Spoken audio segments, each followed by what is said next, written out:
Assalamualaikum warahmatullahi wabarakatuh. Shalom, Om Swastiastu, Namo Buddhaya, dan salam kebajikan.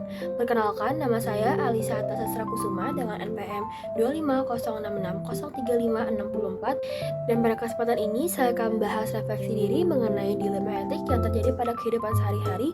Dan pada kasus ini saya akan membahas dilema etik yang terjadi pada kedua orang tua saya. Baik, sebelum kita menentukan kode biomedik dasar apa saja yang telah dilanggar atau terpenuhi dari konflik ini atau kayak dari cerita ini, pertama-tama izinkan saya untuk memaparkan kronologinya seperti apa. Baik, kronologinya adalah pada saat itu kedua orang tua saya memutuskan untuk ke rumah sakit karena kebetulan ayah saya memiliki penyakit yang kebetulan harus ditindaklanjuti di sana, di rumah sakit. Akhirnya mama saya membawa ayah saya ke rumah sakit terdekat. Nah, pada saat mama saya sampai ke rumah sakit terdekat dan mama saya ke bagian administrasinya, pihak administrasi memberitahu bahwa sudah tidak ada kamar kosong untuk ditempati karena semuanya sudah terisi penuh oleh pasien. Dan kedua orang tua saya ini pengguna BPJS. Dan mama saya ini agak memiliki stigma buruk terhadap BPJS gitu.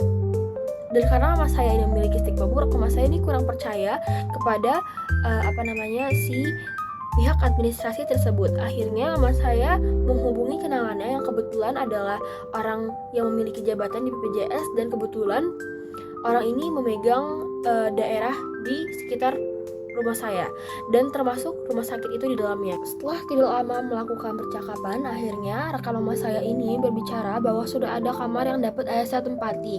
Dan benar saja, pada saat mama saya kembali lagi ke pihak administrasi, sudah ada kamar yang kosong. Dan kebetulan kamar kosong itu tuh sebenarnya memang kosong dari awal, dan sebenarnya tuh emang sudah di booking, tapi pada saat itu kosong dan ayah saya tuh posisinya lebih urgent. Akhirnya ayah saya ditempatkan di kamar tersebut, lalu ayah saya mendapatkan perawatan yang sangat amat baik.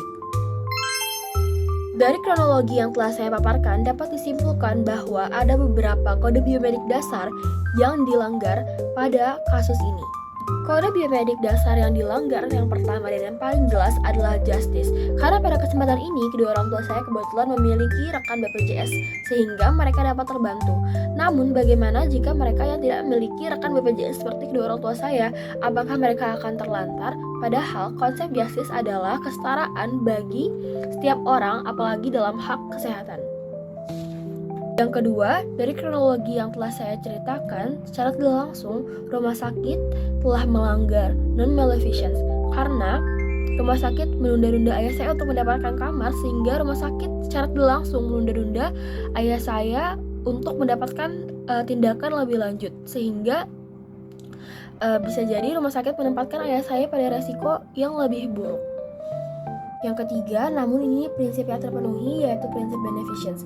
Karena pada akhir cerita, ayah saya akhirnya dirawat dengan sebaik mungkin, dan ini sangat amat selaras dengan prinsip beneficence, walaupun pada awal kronologi prinsip beneficence ini dilanggar. Terima kasih telah menyimak. Mungkin cukup itu saja penyampaian dilema etik dari saya. Wassalamualaikum warahmatullahi wabarakatuh. Shalom, Om Santi Santi Om, Namo Buddhaya, dan salam kebajikan.